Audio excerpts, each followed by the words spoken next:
The official time clock over there. I'll call the meeting to order. Under old business, has everyone had a chance to look at the meetings of the minutes of the last meeting? Is there any corrections or revisions that we need to make? I don't think so. I don't think so. Okay. We get a motion to approve? I move that we approve the minutes from the December 19th, 2022 meeting. Second? Okay, it's been moved and seconded to approve the minutes. All in favor, say aye. Aye. Opposed, nay. Okay. On our new business, our first item on the agenda will be a public hearing considering a minor subdivision of the Odle second subdivision replat of Lot 2 for legal description. We'll start off with a staff report by Tyler. Good evening, everybody. Thank you for being here tonight. I'm going to turn off one of the lights real quick since I have a presentation to go along with this.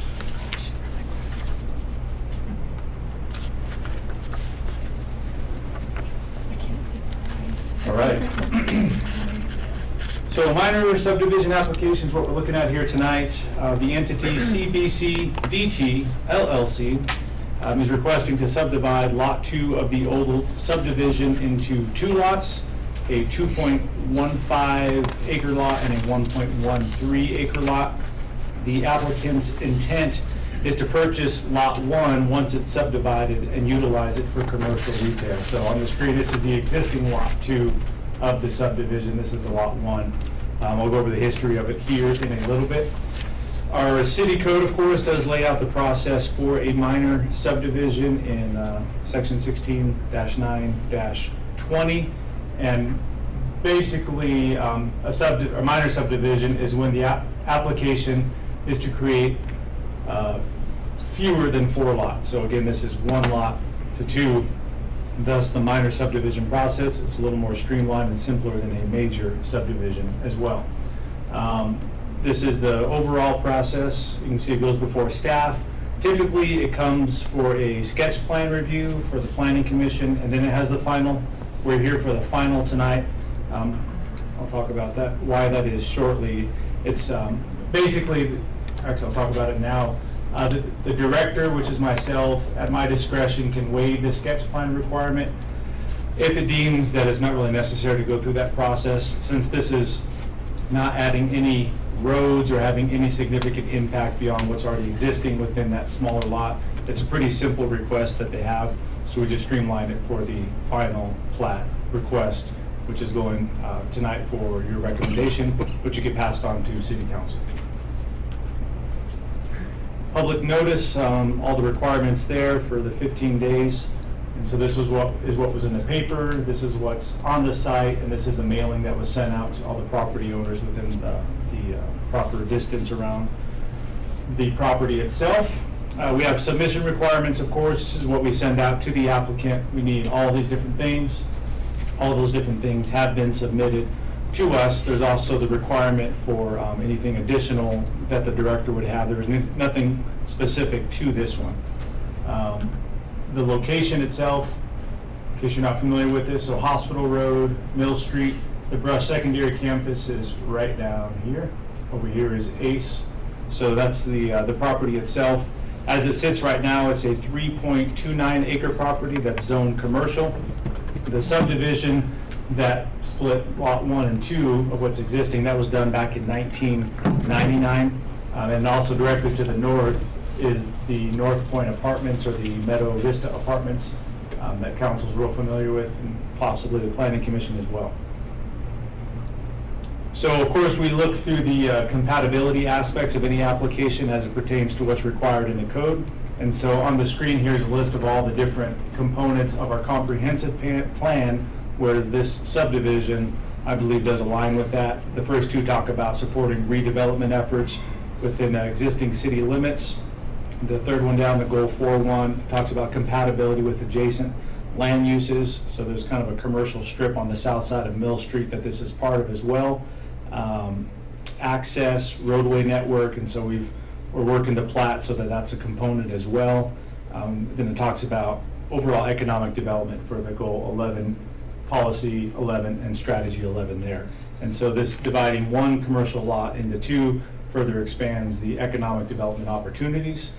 The end use, which is not what the decision is tonight, or even what the hearing is about tonight, but the end use is for commercial retail, which is a use by right within a commercial zoning district.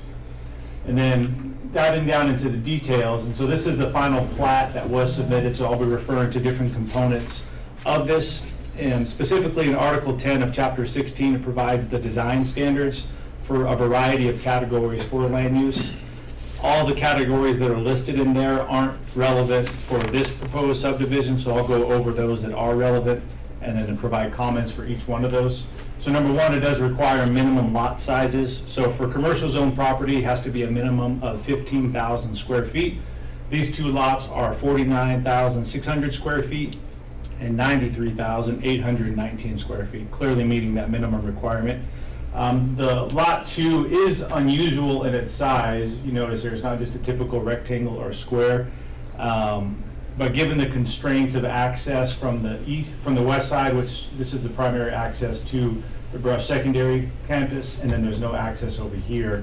This is the only means to provide access to this property, and so thus it's essentially configured that way, but I'll come back to that here shortly.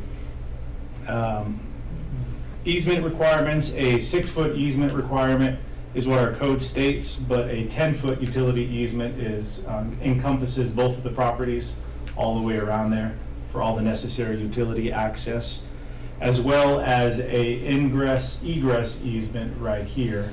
And so how this is essentially is going to serve is this home right here. It's a multifamily home. They have access here off of the private road that they utilize. If you've driven through there, it's kind of a circular driveway. But there's also a dedicated access right over here on Mill Street. And so what we're looking at doing here is streamlining this. And so there's one access point for this property, and into this property as well. That way we don't have existing access, future access for down here, and then the third access right here, all within close proximity to each other. It made sense to have one access point, so that's what that easement is for there. The street component, although no streets are created with this subdivision, the access point kind of speaks to that overall. This is an overlay, it's not exact, but a rough overlay of what that looks like with the existing property. So here's that current access that goes up to the house there. And so this is very, very wide. I think it's 76 feet or so. So wider than realistically we'll need, but at the same time, this width is not really usable space. And so it's best, again, just to utilize that as a primary access for the 3 different places. Another thing that it speaks about is sidewalks and trails. So currently there's a sidewalk that does run along the Brush Secondary campus here, and then along Mill Street as well.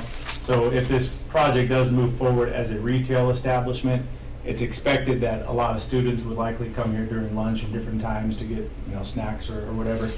And so do we need to have an additional access or additional sidewalk or trail as part of this subdivision? I would say no, that's not necessary, because there's, again, access here, across there. However, looking at future planning, just speaking with the school district as we have about future traffic concerns and future planning on their site, right now they have this kind of somewhat unofficial access here. So in the future, it might make sense that if this was a more formal access, that we line it with Weisbart here.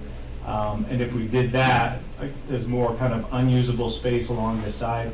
And so maybe we can work with the school district at that point and dedicating some kind of trail, sidewalk-ish easement along there to give access to, if anything, future is here, and of course, if this goes forward as well.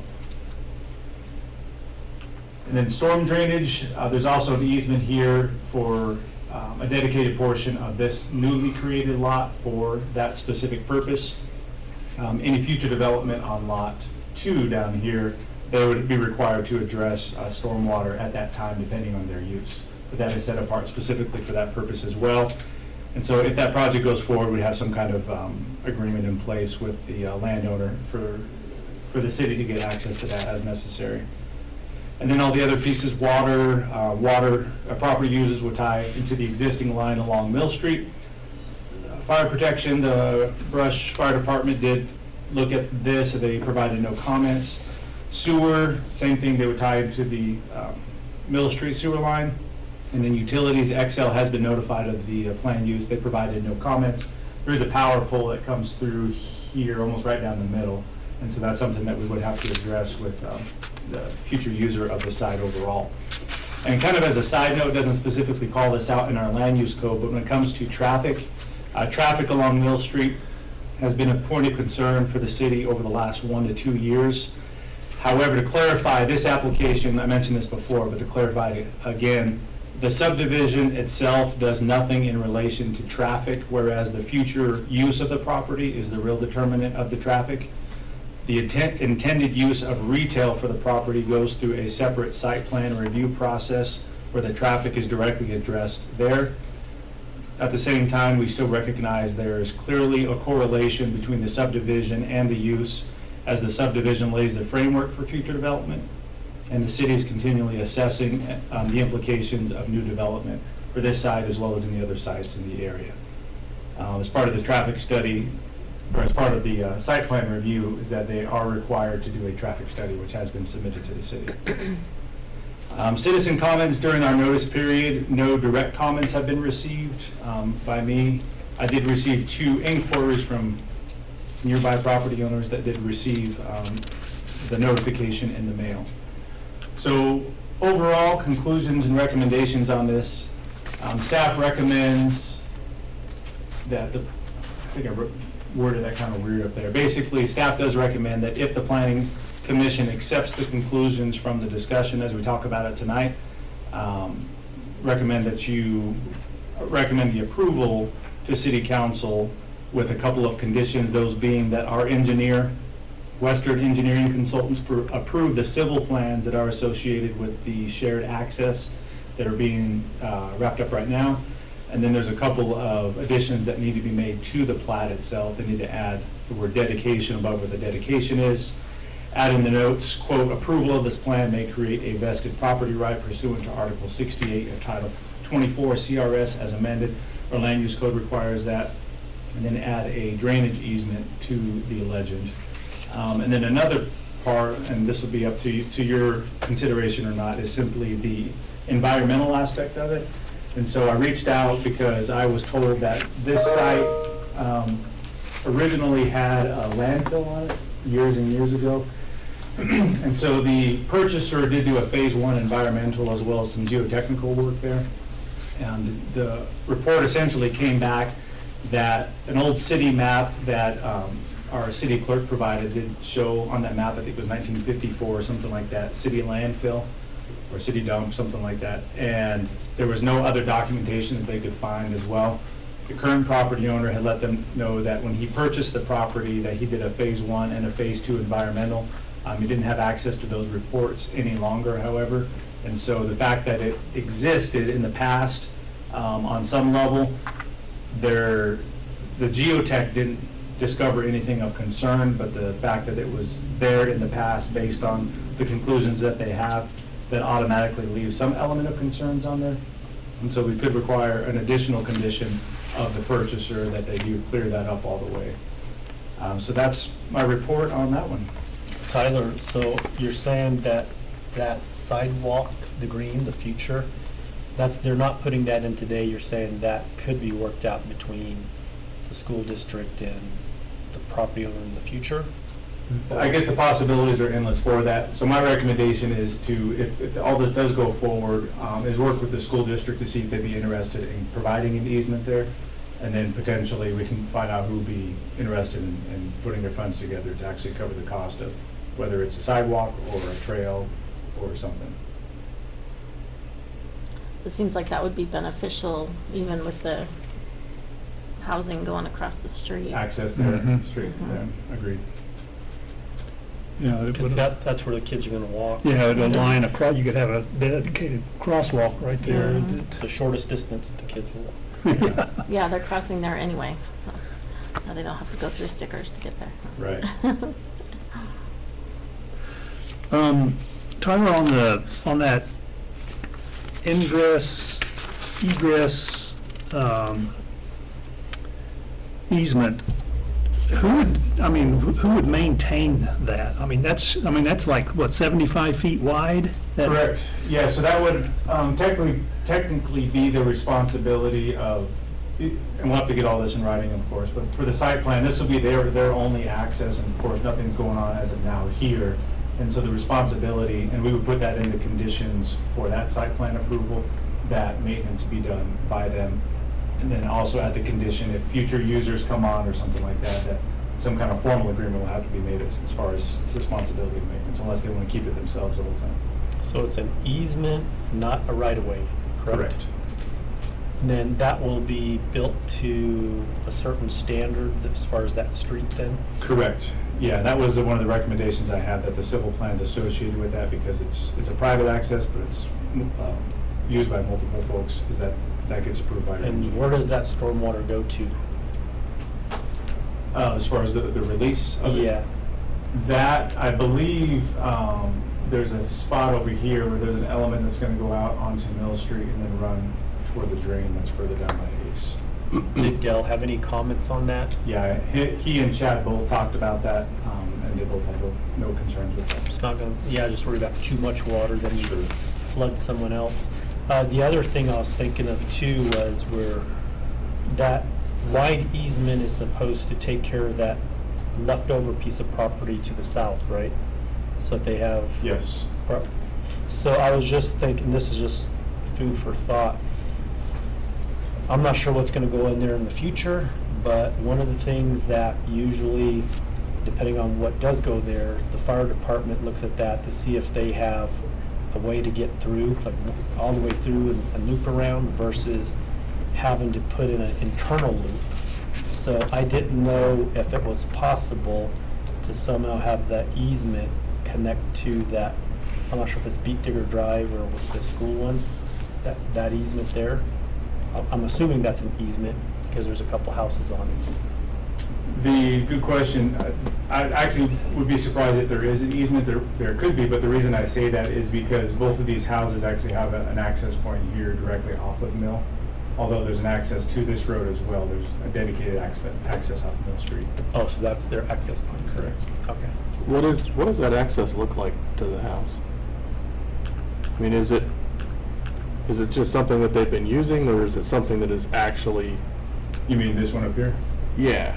It's, I covered it up with this, but it's, I don't know if they'll use it or not. This one is probably more convenient, I would imagine. I see cars parked down here, which means if they came through here, they went all the way, which they could do.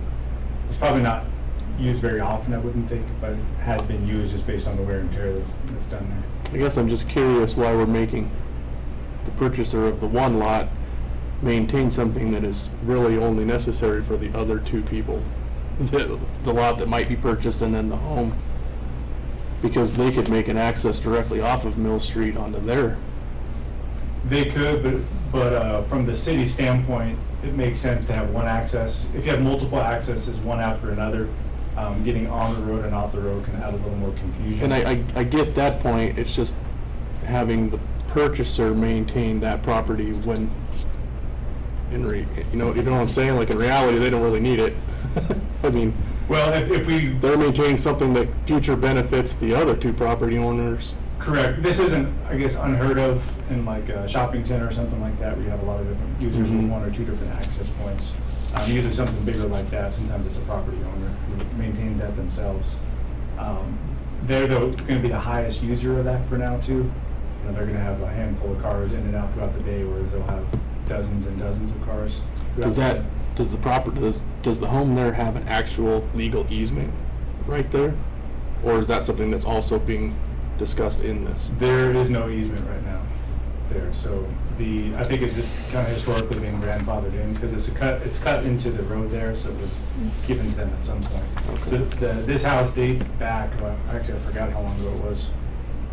It's been quite a while, 60s or something like that. It's a radio station. Radio station. Say, I remember it being a radio station. a long Yeah. time ago. Okay. Seems like it meets all the conditions. Any other questions for Tyler? Are the applicants here I that would need like? to make a quick comment to update the room that they have joined us by Microsoft Teams, but they were not, due to our technology, they did not join the meeting immediately. It was a few minutes before they joined. So they missed part of the beginning of your presentation, Tyler. But Okay. I believe that they are present by the Microsoft Teams access. Okay, so if they start talking, we can hear them? All right, so I think it's Okay. Andy and Stephanie, I believe, that are on the call. Okay, Andy and Stephanie, do you have any comments or things you'd like to say? Hello?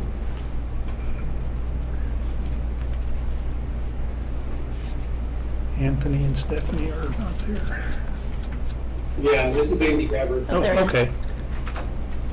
Hi, welcome to the meeting. No, just that was a really great presentation. Can you guys hear me? Yes. Yep. Apparently he can't hear us though. You can? Okay, great. Just making sure. I think there is a little bit of a delay. Yeah, there may be.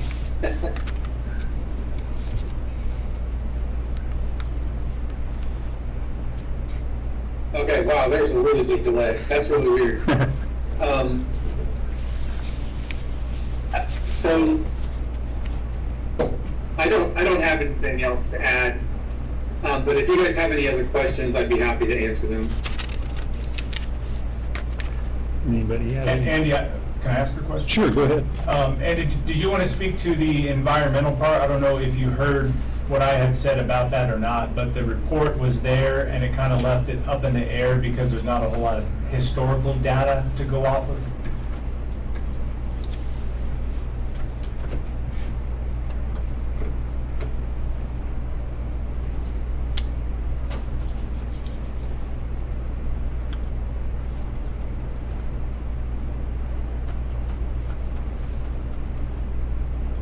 So everything that I've been able to talk to the environmental scientists about was that the location of the landfill was kind of more towards the south end of the site, outside of where we're proposing our property.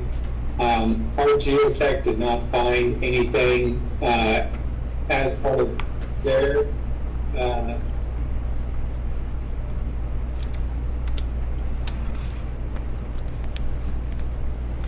Sorry, I gotta go on mute. They did not find anything as far as any that would be detrimental in where we're building our building. But obviously, we are aware of it, and we are looking to obviously we'll have to make any on-site modifications as we get into the soils.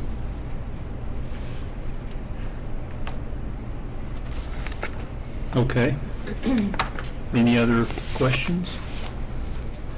Nope. Okay. Thank you very much for your cooperation and participation. Do we have anyone in the audience that would like to speak to this? Yeah, I guess just briefly. Okay, and would you tell us your name and Yep. your address? Yep, my name's Yes, Scott thank Hodgson. I live at 1716 Mill Street, so just to the west of this property. So as Tyler had mentioned in there, living close to there, and then I'm the director of the secondary schools, the secondary campus. Traffic would be one concern with that intersection, and just additional use that would come with commercial property right there. And then the proximity to the school with just a commercial business. I don't want to see our kids end up in situations dealing with theft or possession of things they shouldn't have at school as a result of just easy access there at school. So those are my top two concerns. Okay. All right, thank you. Anyone else?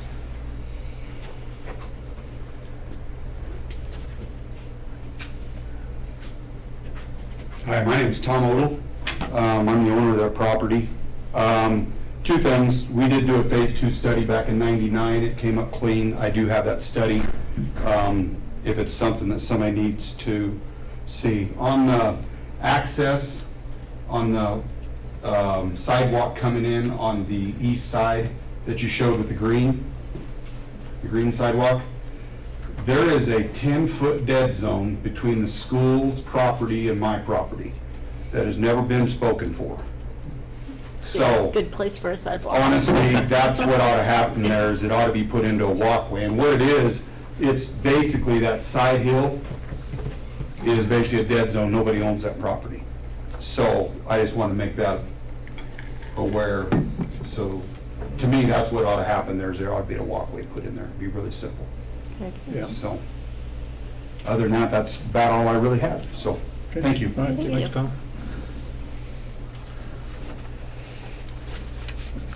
Okay, are there any other questions from the commission? Pretty straightforward. Okay, could you put those motions back up there for reference so that we kind of, so if we could entertain a motion with those in mind, or something added or deleted, or, but kind of along the lines of the displayed recommendations, I would entertain a motion in a second.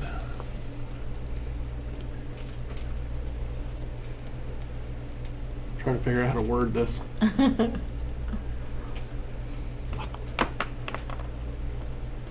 I guess the easiest way to do this is I move we approve the minor subdivision of the Odle secondary subdivision with the suggestions from staff. Okay, yeah. Second. Okay, it's been moved and seconded, and we'll have a roll call vote on this. Counselor Burrell, Yes. Counselor Spradlin, Yes. Mayor Sherman, Yes. Chairman Oakley. Yes. Okay, motion carries. So I will close the public hearing on the minor subdivision, and then we'll move on to item B, which is a right-of-way vacation. And we'll have Tyler give our staff report.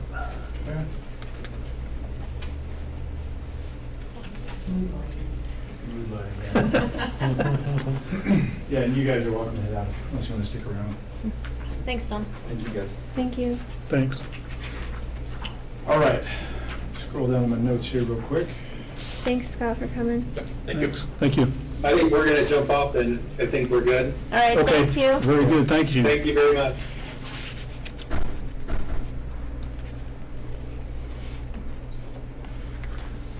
It was quite a long delay. wasn't it? Okay, sorry about that. All right, so this request, unusual request, we don't see these very often, but nonetheless, we have it.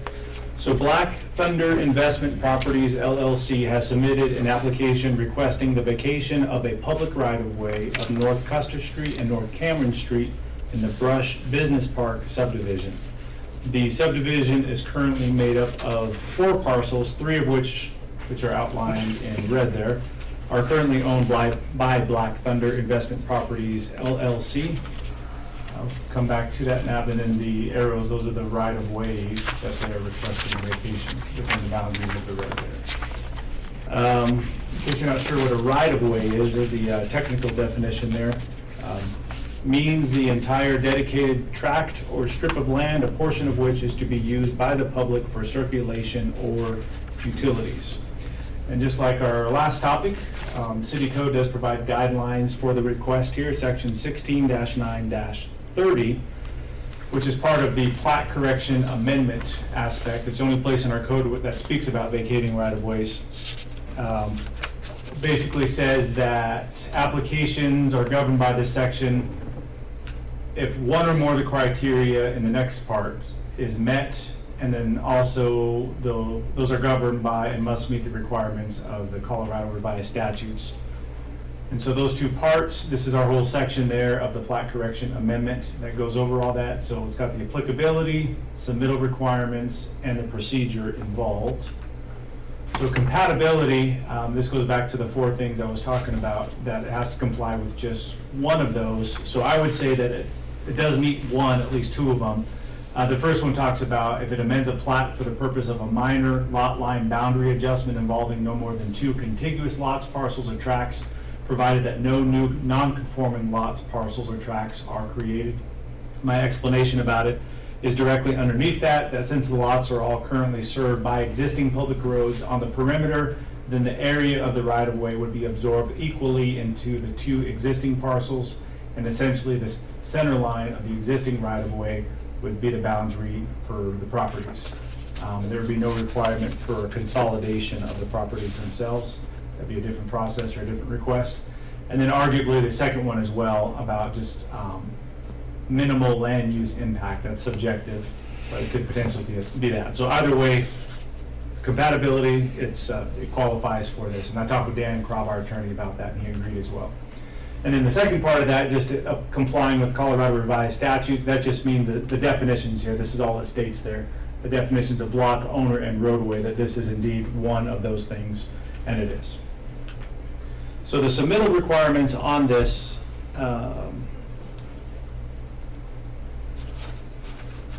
basically the director, much like the last one, has the discretion to waive any elements of this. So there's a few things that they're supposed to typically submit as part of amending a plat. However, this one is a simple question. Will the city support this right-of-way vacation, yes or no? And so we're allowing the applicant to forego submitting those required documents until they find out yes or no. That way they don't have to spend any unnecessary time or money on something to find out whether it's going to work or not. And so if it's something that ultimately does get approved, then that approval will have those conditions on it, as well as any other ones that might be tied to it. So in other words, yes, we approve, but that approval is conditioned upon a plat that meets all the necessary requirements, et cetera, et cetera. So the procedure in this, I think this is actually an error probably in our land use code. The procedure is an administrative process, meaning that I'm the one that would say yes or no to it. But this, and I talked with our attorney about this as well, we both agree this is above my pay grade, and so that's why it's coming before the Planning Commission and then ultimately City Council. So the location and history on this is the original plat that was done. So back in 1997. Yeah, 97 is when this was annexed, and when the annexation came in, this is what happened. So it was divided into two properties. This one was actually supposed to be sold off to what was known as a prison, and then this was supposed to be some mixed-use development, commercial and industrial here. That never really came to fruition overall. And then in 2004, it was further subdivided, so from the 3 parcels into the 2 parcels. And at this time is when these right-of-ways were added, because this whole subdivision at this point was tied directly to a concept plan. This was the plan, the Brush Business Park. This was what we have on file here of what they were looking to do. So you can see here, these are the 3 lots, and so they were looking at running these roads in here, having all these different lots subdivided. And so it made sense, of course, to put these Custer Street and Cameron Street for access and circulation through there. So again, this subdivision was centered around this concept overall. And then with that concept, there was an agreement that was in place between the city and the developers at that time, and it was tied to the execution of that development. And it was stated that the agreement would be null and void if the Brush Business Park did not begin within 1 year. And it was never really determined what begin means in the agreement, but it would seem that it would be tied to the lots being sold, which at that point would have required a further subdivision of the properties. A subdivision was done the following December for one property there. And it was only subdivided to extend the use of the property to the south overall, so it didn't really have anything to do with all the plan stuff that the concept had in place. And so after looking through those documents, that being the only element of activity that would resemble what seemed to be the intent of the development the agreement was connected to, my conclusion is that based on the lack of implementation of that concept plan accompanying the correspondence and the documentation of the agreement, that agreement has no weight on the continuation of any requirements therein. So furthermore, it would seem that the agreement was actually never recorded and thus likely never conveyed with subsequent purchases of the property, meaning that property owners in the future were never actually made aware of that agreement until digging was done at the city level where we uncovered it. So as such, we are left right where the city was prior to that agreement, where you have lots privately being held with a preliminary plan for development for a portion of the properties, and the city in the position to set expectations for public improvements while working with the developer on creating a reasonable plan. Now, there is language on the plat down here in the corner. Of course, you can't read it, which was restated on it was in the original one and then in each subsequent plats thereafter. And it says, quote, no more than 10% of the occupancy permits will be issued by officials of this city for improvements of any nature on any property reflected on this platted subdivision until such time as the acceptance, as herein described, has been filed for record with the clerk of the city, end quote. And I looked at other historical plats that we have, and that seemed to be standard language that was put in on all plats. But given that there are only 4 lots there right now, and 10% is not connected to any base number, that requirement really has no basis for application, and any revisions on this plat going forward should probably remove that language to eliminate any confusion. So the current request, to kind of dive into the meat of all this right here, the current owner acquired the property in April of 2022, and they have been in discussion with the city staff prior to closing on the property to determine uses and requirements. The discussions have circled around an RV park on block number 3 and a self-storage facility on a portion of either block 1 or 2. As the conversations for potential development have taken shape, the responses of both the owner and the city have shifted in response to what kind of standards and requirements and plans would be implemented based on location, history, intended use, planning and integration of future development, and what city code states. The initial discussion of an RV park, which was originally submitted to the city as a planned unit development because the city code didn't have sufficient standards for an RV park, that actually helped the city develop standards for an RV park that we adopted earlier this year. However, the property owner decided that the RV development would need to take a back seat to the self-storage concept, as the self-storage concept would provide a lesser upfront cost and provide a cash flow that can in turn help fund the RV park. A sketch plan was submitted for comments to the city, and as the desired location for the development was on the south side of the property. So if you can see here, these are the properties that go right up against Industrial Park Road here. So the southern portion of this property, so basically across there is where that's located at.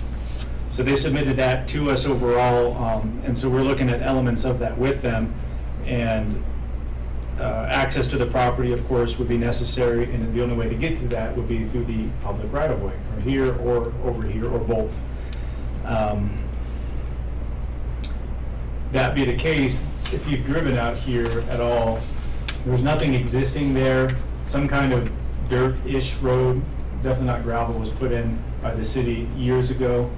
There's some history there about an old pork plant and running water and sewer lines. There's water and sewer lines that do run through here. Don't think any run through here, but there are easements on both sides for those utilities. But again, with that being located there, according to the city standards, this road would need to be improved up to city standards. And a cost estimate was done by the city's engineer in February of 2023 for the road to be constructed. from Industrial Park Road to where the current road exists to the north side, so from up here southward, about 750 feet, and the cost on that was roughly $300,000. And so through discussion, the owner determined that the cost of the roadway improvements would prohibit the project from moving forward. We spoke with them about different alternative avenues, including deferring road construction for 5 years and then having a suitable temporary road. We also spoke about implementing a trigger, at which point the road would need to be constructed like a future subdivision, as an example.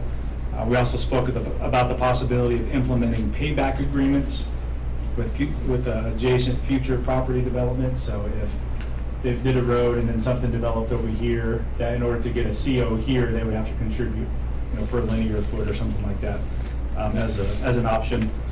Talked about phasing the construction of the road, but a requirement tied to each idea is the city's necessity to ensure the completion of the roadway if the developer was ultimately unable to perform the obligation. And our requirement for financial security to satisfy that guarantee is a financial risk that the property owner is unwilling to take. So in light of these discussions ultimately not yielding the progress that they're looking for, the request for vacation is the only avenue that could be a mutually agreed upon solution. That was the catalyst to bring that to the Planning Commission here tonight. If not approved, the applicant has clearly stated that they cannot financially justify either of the projects and will put the properties on the market to sell. So the vacation of a public right-of-way would be the city giving up a property right that it deemed in the best interest of the public use. And so in this instance, as a requirement for approval of the replat back in September of 2005, for future planning, property access, vehicular circulation, it made sense to put the public right-of-ways in as a continuation of those north to south roads of Custer and Cameron. A vacation of these right-of-ways would potentially severely limit the city's ability to implement access and circulation according to city standards for future development in between the properties. It is possible to gain these right-of-ways back or in a similar intended form through a future public process like subdivision, but it's not a guarantee. So for those reasons, I spoke with our city attorney about it, and he made it clear through discussion of the situation that he does not recommend supporting the applicant's request. As part of the application, or as part of the submittal, there's a formal memo from the attorney included. But the properties, looking back at the bigger picture here, so the properties themselves that would be directly impacted, obviously, are Block 1 here, Block 2, and Block 3. There is access to all these properties there, as well as technically up here and right there as well. Due to the size of the properties, there is tremendous potential and opportunity for development. It's almost a clean slate as far as what you could do out there. The parcels could be subdivided for a lot of different uses. They could be used as 3 different parcels for three different uses. They could even be combined for one large singular use. All possibilities would have a variety of access impacts and needs based on how they would be utilized and laid out. However, the properties are privately held, and the owner of the property ultimately determines those outcomes. It is important to distinguish that conceptual ideas for unknowns can be very different in application from what actually happens. In other words, planning is important, but things may not unfold according to plan, such as the 2004 Brush Business Park. So although a variety of plans for the property have taken place since 1997, as you probably know, nothing has come to fruition out there. And so currently, the city has an opportunity for use of a portion of the land, but it does come with a request that the property owner has deemed the only feasible means of going forward with their project. So the proposed project of a storage facility would be required to go through a special use permit process where the required conditions would be applied if approved. Access would be a consideration for part of the conditions, and if there was no public right-of-way, the access would be required to build to a minimum standard to ensure emergency services can get in and out of the site. Any future uses of the property could necessitate further conditions, including the reestablishment of right-of-ways. So in conclusion, it simply needs to be determined if these existing right-of-ways are necessary or preferred. As with all development, cost is a primary factor for the feasibility of a project. The city seeks to be sensitive to that factor and flexible where it can be, while working to ensure that the adopted city code is upheld, that we are being relatively consistent, reasonable, and ultimately acting in the best interests of the community. Staff does not have a recommendation for approval or denial of this request for the vacation of right-of-ways, and it looks to Planning Commission. So options for Planning Commission include denying the application, approving the request with no conditions, approving the request with conditions, or continue the request subject to additional information. Any questions?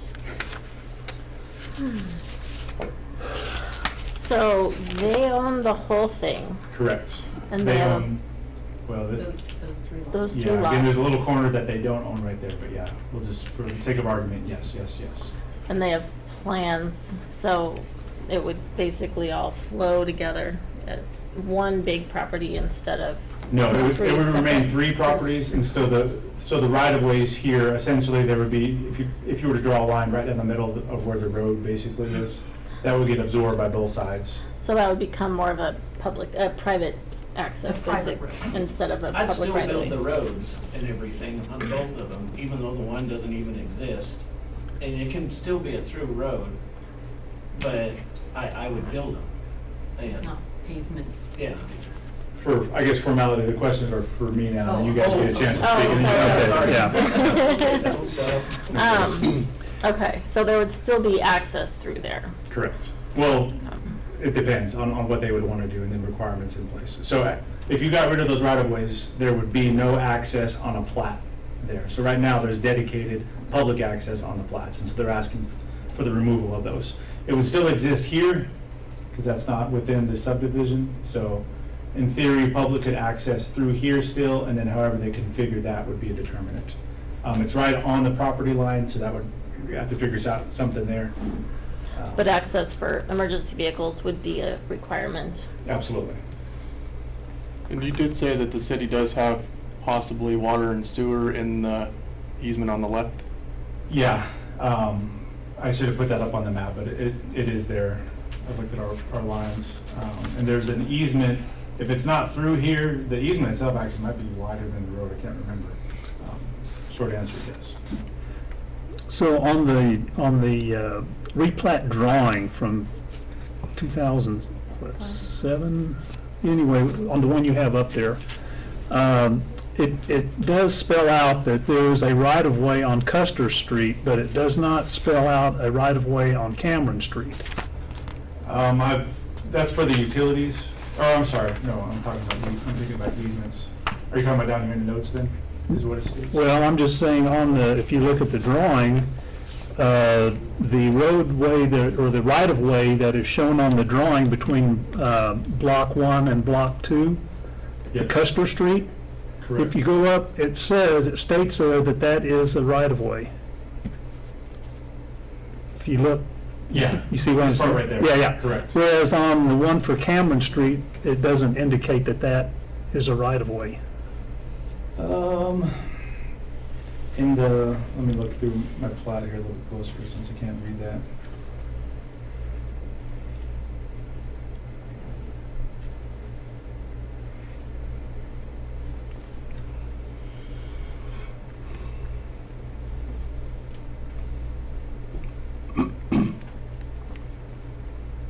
So the statement, I guess, behind your question is that there. Is there an actual Definitely is. right-of-way on the Cameron Street?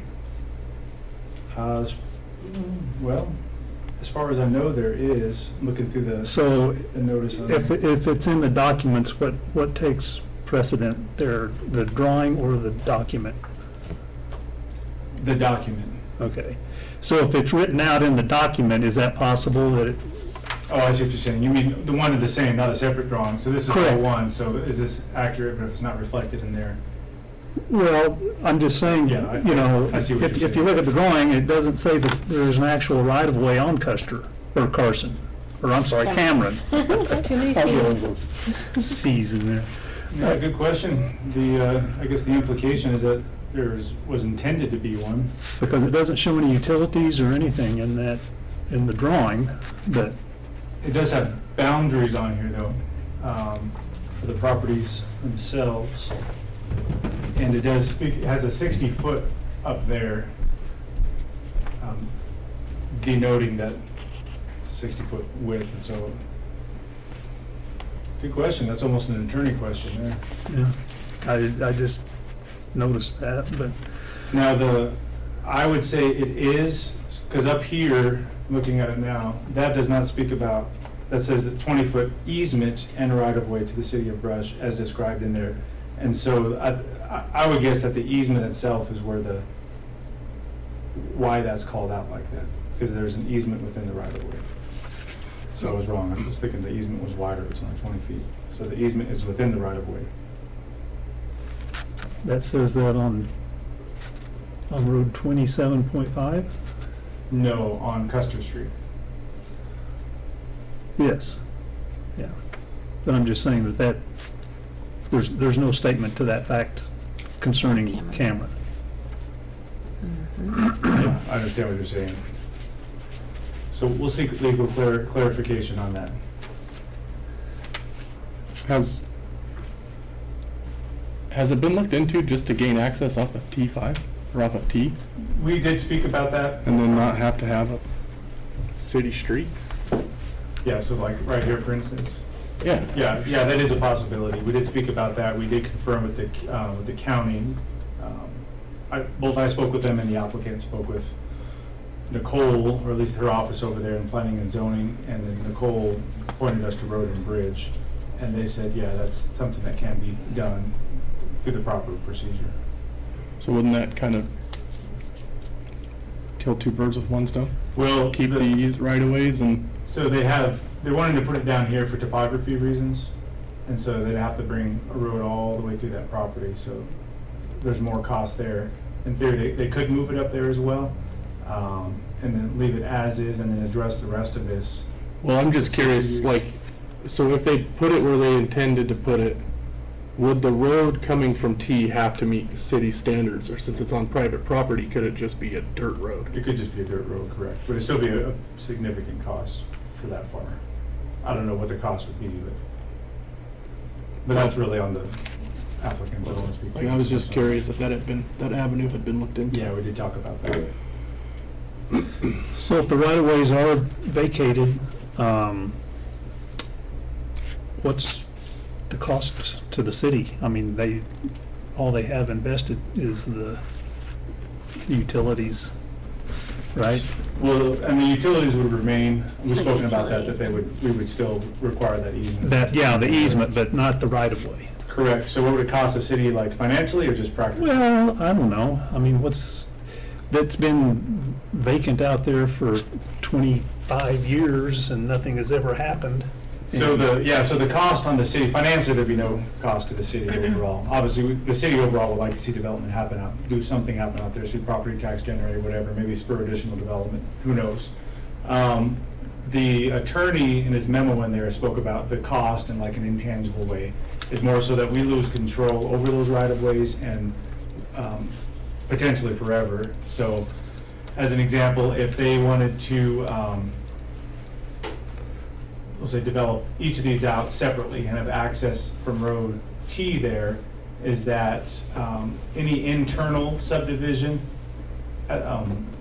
would be lost as far as us being able to be involved, saying, well, there's already a road there, so therefore X, Y, and Z.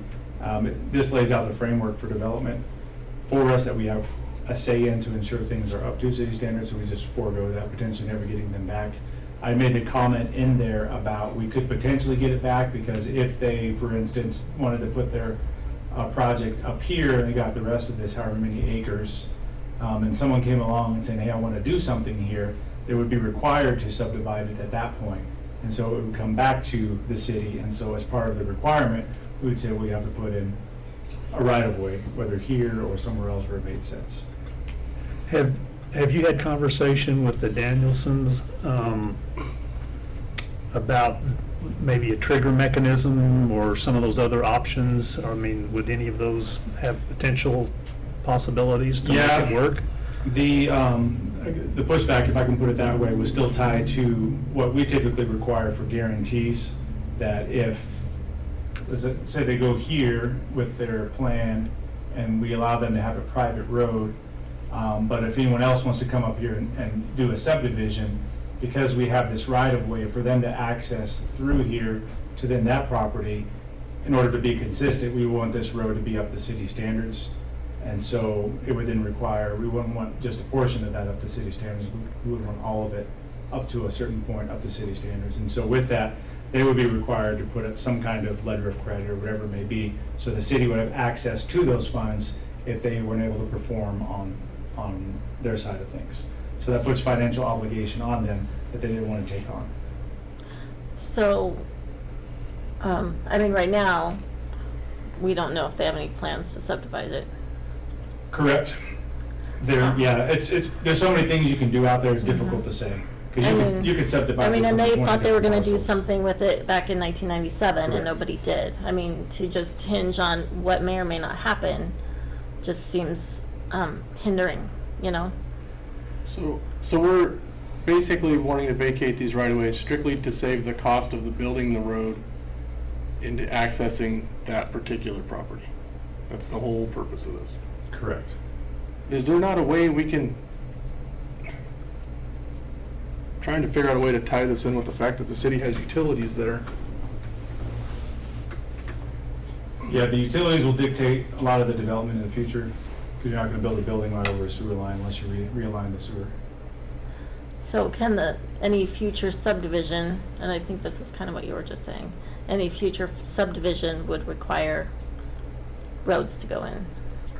In theory, but even then, it may not be, because you could, it's a blank slate, because you do have access, again, on the whole perimeter, technically speaking. I mean, it makes sense for the roads to go through if you just stick with what we typically do around the city, the grids and that kind of stuff. That's a given overall. So if we subdivided this into 5 parcels here, and all of them had access here, and they don't need this road, and this is one big user in the future, yeah, in theory. Again, it's all contingent upon how you divide the whole thing up. Do we have to vacate both right-of-ways? No, it's not necessary, but it's requested by the applicant right now, because the RV park right now, they would phase it in. I'll let them speak any details that they want to, but any development along this road, it goes through a special use permit process, and so typically we would, because they may not even utilize this, but at some point someone has to build this road for access.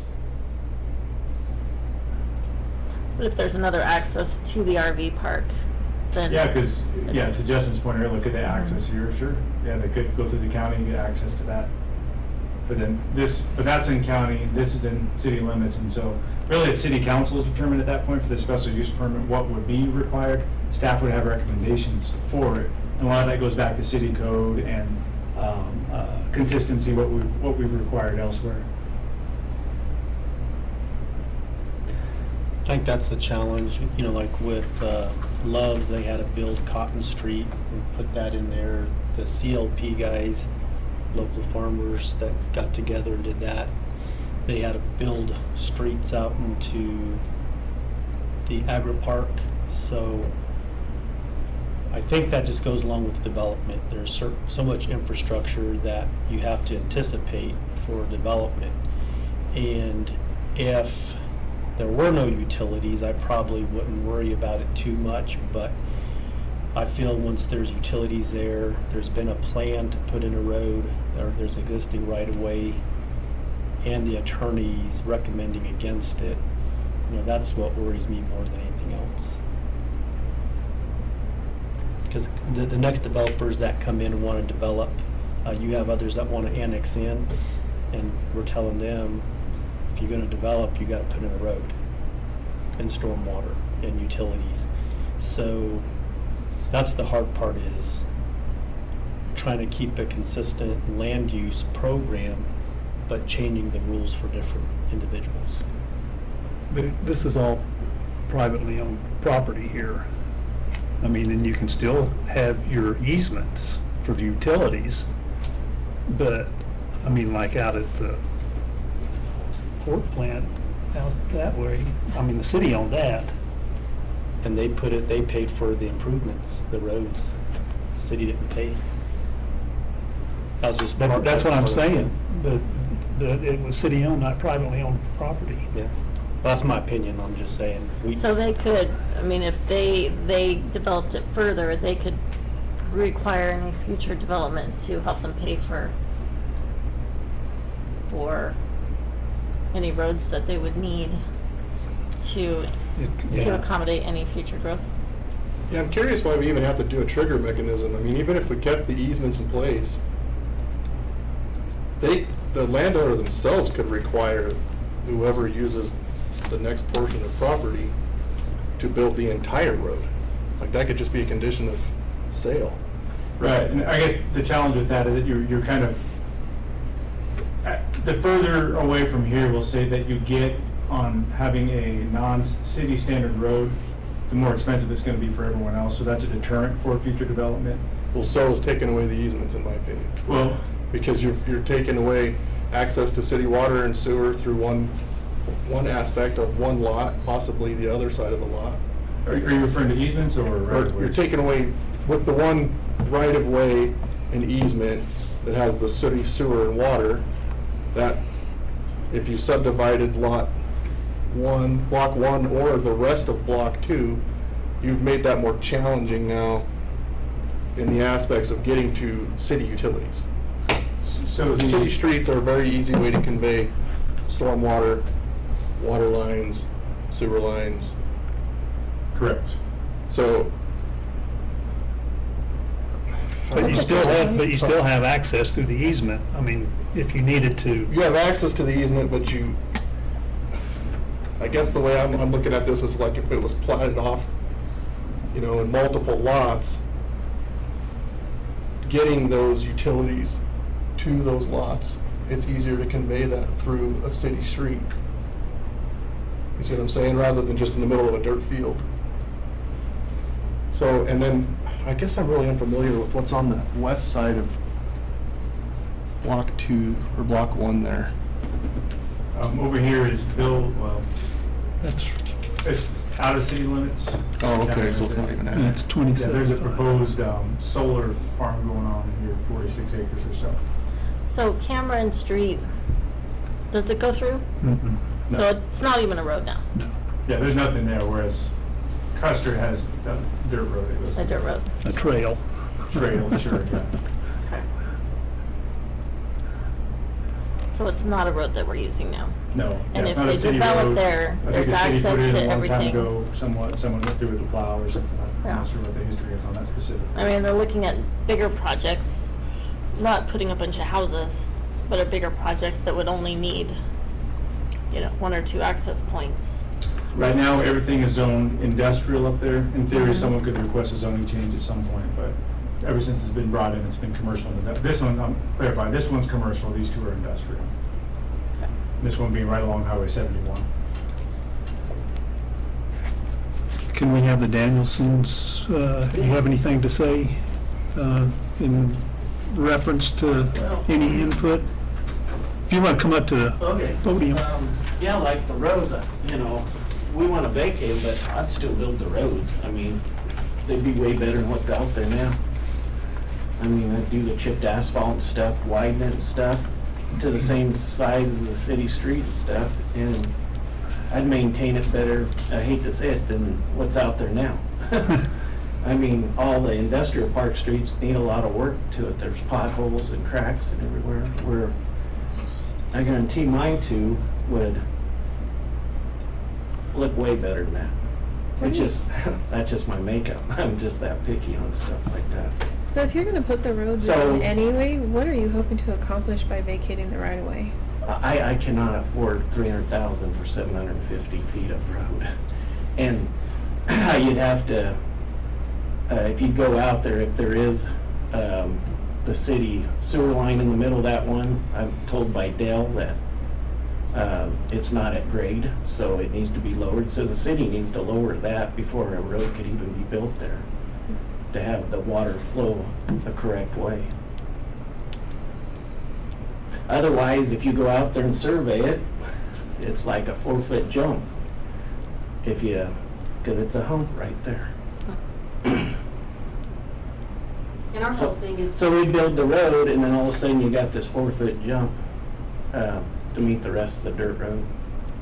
So that part doesn't make sense at this point in time.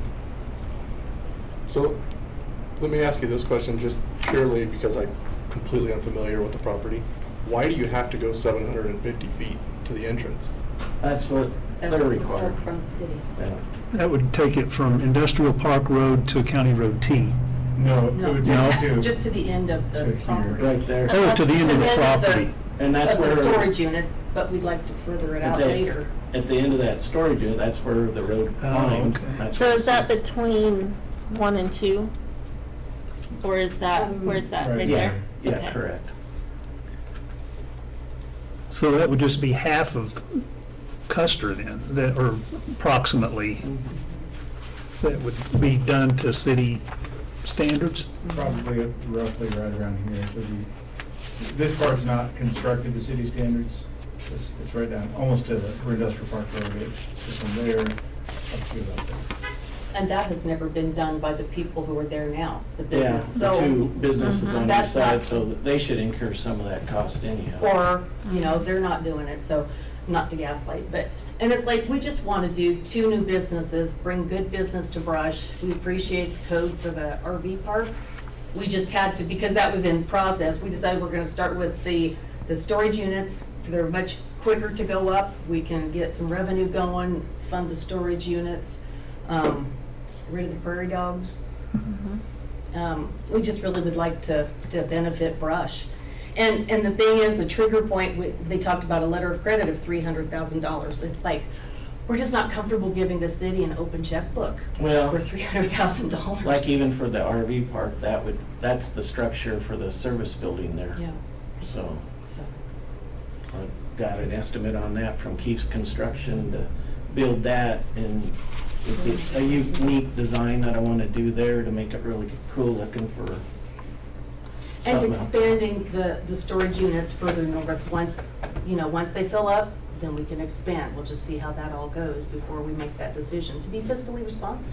Yeah. We need a return on investment. Lot 2 and Lot 3, I have no plans of ever breaking them up. They will be one whole lot. Each. So block 1, if you ever decided to subdivide that, It's up It's for sale right now. Oh, okay. I got a buyer that's looking at it, It's just the topography on that is Mhm. not as good as the other 2 being flatter. It'd be a lot more so that one cost doesn't efficient. really affect you and once you sell it. I still feel like the city has the power to make both of these things happen. Like, keep the easements there and just not make them build the stinking road. Like, there's gotta be a way to make. Just this- make it like a We have full driveway. access. your own We have full little- access. Clarification, this is not to get rid of the easements, just the right of ways. The easement would stay. The right of way, Yeah. I'm sorry, I'm mixing terms. For emergency So, vehicles. I don't have any heartburn about Cameron Street, like, I don't have any heartburn about that at all. But I do have heartburn when it comes to the Custer Street, because there's existing utilities, and, I don't wanna go against what our lawyer tells us to do. Gotcha. But given that, especially too, if you're gonna be selling the other block, then there's yet another need for yet another road. Well, they can access it Off from the the county county road. road, Mm-hmm. so. So, I mean, Well, and that could, whoever buys it could subdivide it, and that could be, That could be their trigger. that could be their, But, yeah. And they gotta pay for the road? I guess it depends on what they need to do Unless with they it. If come off it's a just road- gonna be industrial, the county road, I don't yeah. know.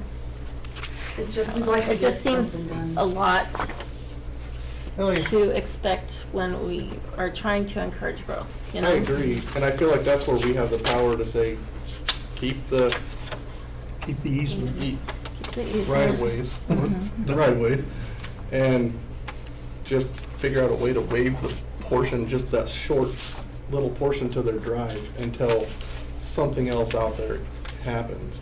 And I don't even know why we would have to maintain a letter of credit, because like I said, in the sale of any of those properties in the future, that could all just be. it sounds like it needs to be a question for Dan then on, And he references that exact thing in his memo that he put in there as an example. And we had talked about this, we being myself and Daniel, since is that if they were able to, if they did a private road, let's say from here up until that access point, and they maintained it as a private road, Dan's recommendation was the trigger being, something happening over here or up there. But the issue is that this would then have to get made into a city standard road at some point, whatever that trigger is. It wouldn't be just private road and then public road again. It'd have to be a public road, and the public road would have to be brought up to standards. And still, at that point, the cost would still, it may be split or something if something else happened, So, but it would still Justin, fall back on that's them. second paragraph on page 2 from that memo. He covers it quite well, what you're asking.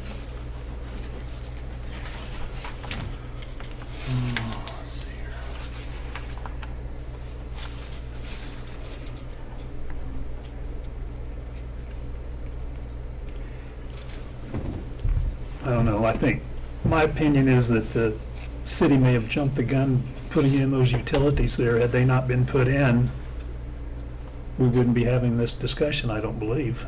I will say that we have benefited because they access the land plant, Mhm. the sewer line over there. Oh, is that- It goes up and then it goes across that property, and then we're tied into that. So, and we're not talking about vacating the utility easement. That would Correct. still be, and there'd probably still be some It sort of just- a road there.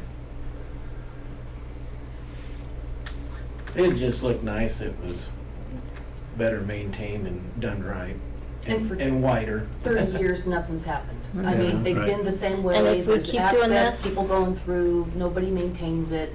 And if we keep doing this, nothing's gonna happen. We have to stop doing Yeah. this. Well, I just gotta back up and say, if I was informed when I was looking at this property, that we'd have to do these roads, I would've never bought the That's why we property. came to the city in the first place. We were told just the opposite, so.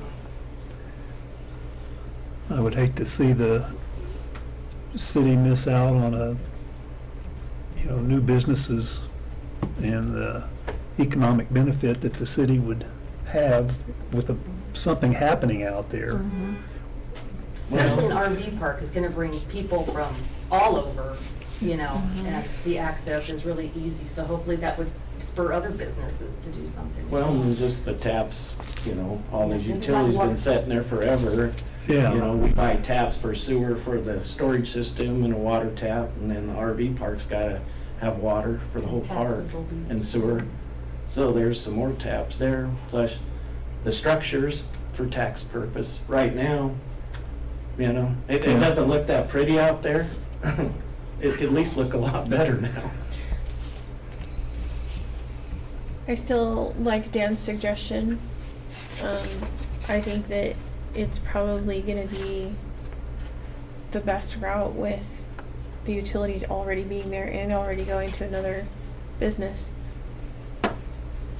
But Well, they would still have access So, we to I'm don't sure- have those. Yeah, they'll still have access. Right, well, I'm sure you guys haven't seen this, but the way that it was worded to us was the city could enter into a revocable access agreement whereby the developer is not required to improve the row at this point in time, but can use the row as a privately maintained access for their proposed business unless and until the city needs the row as a public street or for another public purpose, such as if Block 1 sells and they divide it up, and that could be an example. This solution would allow the city to maintain its property interest in its row and allow the developer to avoid the cost of improving the row to the required city road standards. But then if you keep reading that, he then talks about at the time when it would need to happen, that then the cost, they would be required at that point to bring it in. But- Which at that time, they will have already established their business and been in generating revenue. And I don't see, as we've discussed, this has been going on since '97, I don't see us needing this row anytime soon. That could be contingent upon what Block 1 decides to do once they purchase the property, of course. But I think by that point, revenue will already have been generated. You'll have your storage facility, you'll potentially have your RV park. By the time that we would potentially ask for it, you would have the Then income. we'd go backwards then on our On revenue, and our cash flow. 300,000. Well, and then If we're we talking could share the just- cost with Block 1. I feel like the Cameron Street one isn't an issue.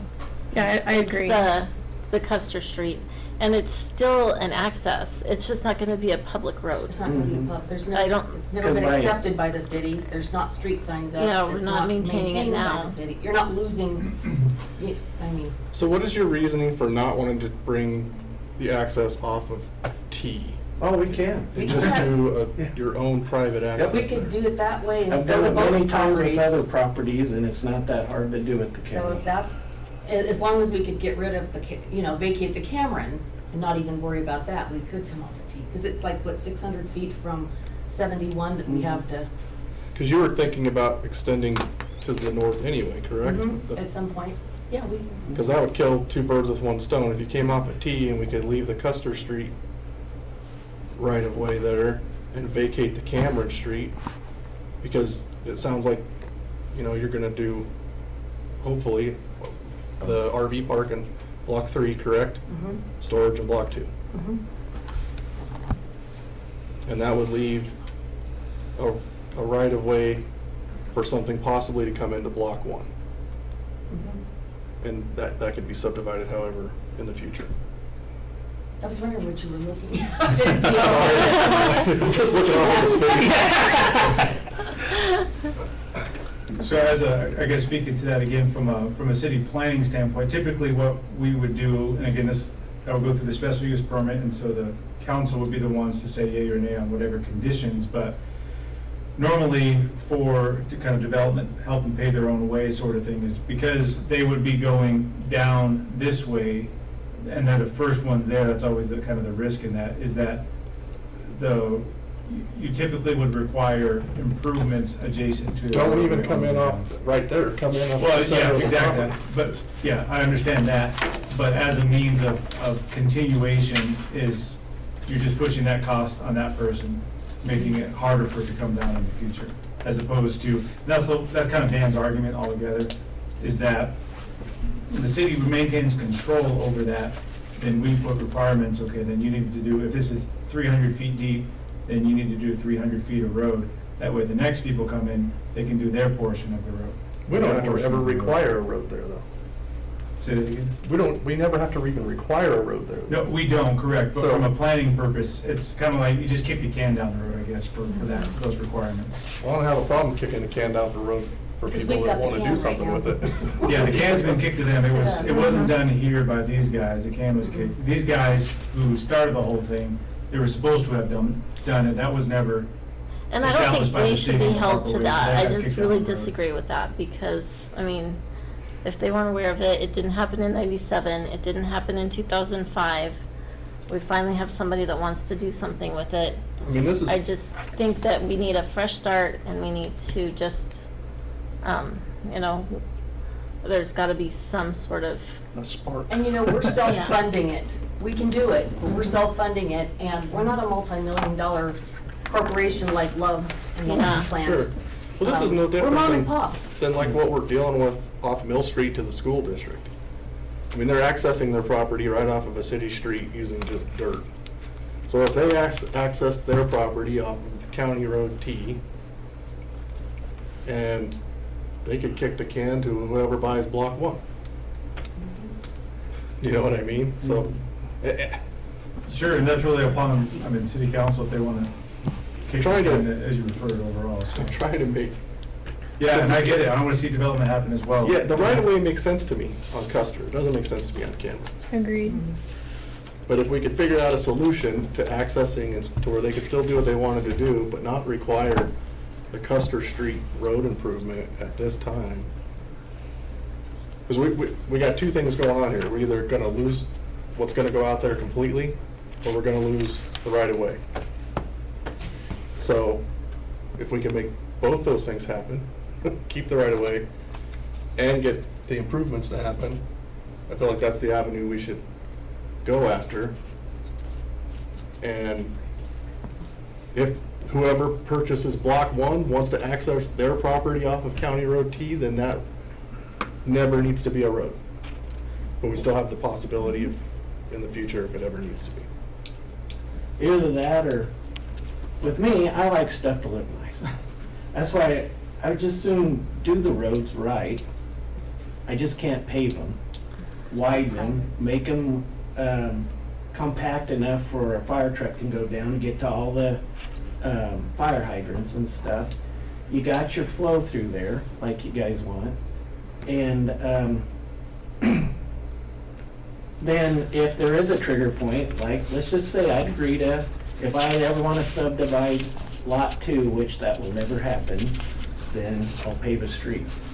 But I don't plan on subdividing. It will all be a storage system. It'll be one big lot.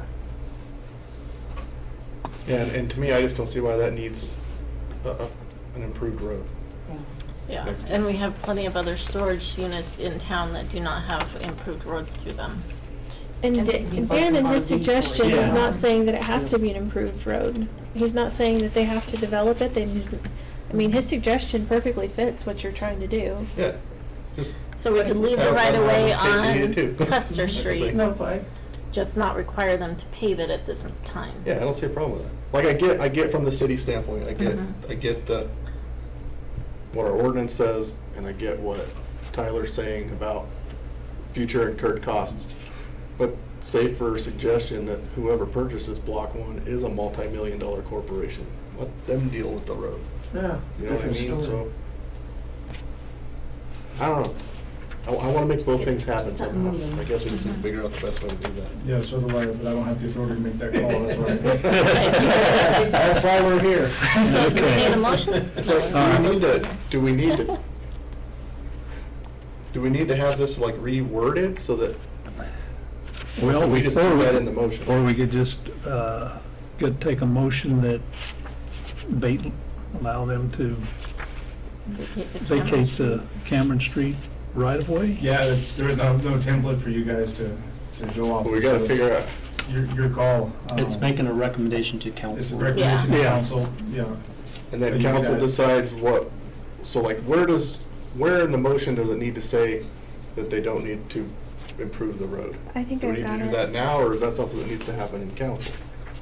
Or is that So- something that needs to be? We have to make the motion for what we're gonna recommend to council. Correct, so based on what you're saying, kind of think that everybody's agreeing, everybody kind of seems to be saying a little bit different things, but is that Cameron Street, that you would recommend approval of the vacation of Cameron Street, Yes. and that's it? No. Because all we're talking about today is vacating, Vacating. so we can't really make the recommendation of, The road Well- requirement, The that's all road done through a requirement. special use permit hearing and all that stuff for the actual use of the property. So this just has to do with the plat being changed. So if we were to vacate the The right of way road. on Custer Street, could we implement future conditions that if Block 1 was to sell, that right of way? see, that's why I think it's in our best interest to keep the right of way. We lose our You interest could- if we vacate the right of way. You could add, going back to the whole, Lost your the dog. whole plat thing, that works. So the plat itself has language in there that really you can add all kinds of different stuff in there.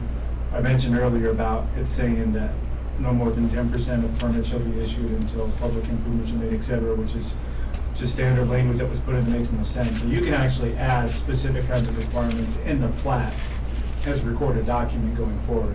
It has to be thought through pretty thoroughly, because you have to understand all the implications involved with whatever that may be. So you can go that route, which just applies to everything on the plat, or as the uses themselves come up, you can address those individually as they go through their individual permitting processes on a staff level. So I guess it wouldn't be you unless it was necessary. Sorry to keep rambling, but I say that because not everything's gonna require a special use permit. Some of them will be a use by right, so there's no need to go before city council. And so at that point, it would be back on staff, if the plat doesn't say it, to make those determinations, unless it was a big enough deal, and then we had to come back to city council for some guidance. So it can get a little complex. Well, I kind of like the idea of maybe not approving the vacation of Custer Street, but not requiring the upgrade to a pavement, to a paved road. And have that trigger mechanism in place of some sort maybe, or something, so that in the future, we find the need that it does need to be paved, we would maybe have some means to do that. But again, Which that's is what they something that did in we, 1997, and we here would we are, direct- but they didn't do anything with it, so it doesn't really count. We didn't Things are have the changing. performance bond at that time. So if we had the performance bond, then we could have We would have had the money, to do it. yeah. but. I guess I'm cautiously optimistic that just some rumblings that I've heard that area is going to start to do some things. So that's why I guess I'm really standoffish to get rid of that one right away. The Custer, or the Custer, or Cameron. The Custer. The Cameron one, I have no issue with that one. And Cameron, for sure, It's there's no Custer, water it's lines the through there? Yeah. Cameron is, right. So interestingly enough, as a reminder, essentially, although it Cameron would be wasn't one there lot, in the this is first kind of place. what you're looking at. There's a road here, I mean, it's not the same Trail. trail, but yeah, a road here actually, but then it would be no right of way there. So that's how it was to start with, Kind of, yeah. before it was That's probably bad subdivided. representation, I probably shouldn't have done that. They probably caused confusion, never mind. We'll just- No, that makes sense. I mean, it seems like it was subdivided at some point and we just need It's to. technically two plats there, but Yeah. it just looks like one. So really all we need to do here is vote to vacate the right-of-way, or direct city council to vacate the right-of-way. And then city council needs to deal with the special use permit process or That's a total separate one, so they would be doing. for the exact whether or same not thing. we require the road. I I guess I'm trying We to could figure out what to recommend make that the they- motion that- now for. I got it. You got it? I got it. She's got it, never mind. I move that we vacate the right-of-way for Cameron Street between, what is that? I can't see that. 1 and 2 and 3. Lots 2 and 3. I move that we do not vacate the right-of-way for Custer Street, and that we guide city council to Dan Krob's letter, which is addressed to city council, in regards to how the developer can not have to move forward with the improvements at this time Of Custer Street. of Custer Street. Second. And just to clarify, that's a recommendation to council. Yes. Yes. Recommended If council. I can add one more thing too, and also the removal of this language. Ah, Because the plat's gonna get changed, and so that needs to get taken off the plat. In addition to that motion, based on staff suggestion, the removal of language on the plat in the little red box. in the lower. Which states the template. Second Okay. again. We didn't say any more discussion. So one point of question for clarity for the Danielsons. So all that sounds good, but if in the future something happens over there and Custer Street is required to be improved, will they be required to make the improvements? That's gonna be a decision for council, right? So that's gonna be, because we're recommending that council read this letter that's addressed to them and to the Planning and Zoning Commission, and then make that agreement on what that trigger point is, as is outlined by the attorney.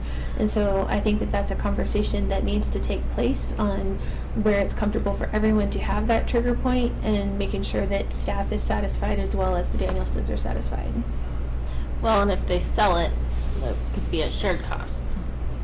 And maybe be. Is that the thrown in line, is that the property contract. line, that road? Well, yeah. The middle of the road. Middle of it. Okay. Because then, yes, it could be a shared cost between the new owner of the first block and what they choose to do. So I would suggest that that conversation just needs to take place with council if they approve it, on what that trigger point will be. And if it's not gonna The be, access from that side. yeah, if it's gonna be Because an access They point. They can access- actually access from the Yeah. county County road. road. It could just be an alley for something rather. And it could be, based on the language that the lawyer provided to us, it could be that we never have a need to even ask for the right-of-way, but this gives us the ability to maintain our interest in the property on the right-of-way without affecting your pocketbook.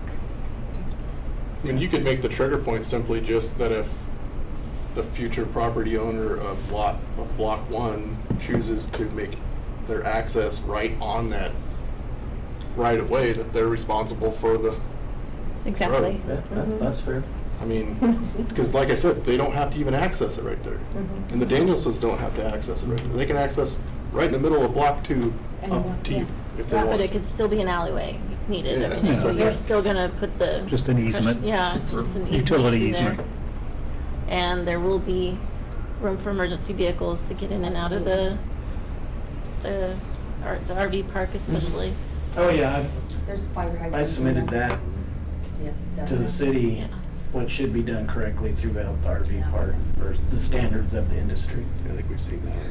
So my Radius motion is did fine. include a recommendation to council to read the letter that was addressed to them by the city attorney in regard to how to move forward with not developing the row at this time. So I think that that's the best way to keep all parties involved happy.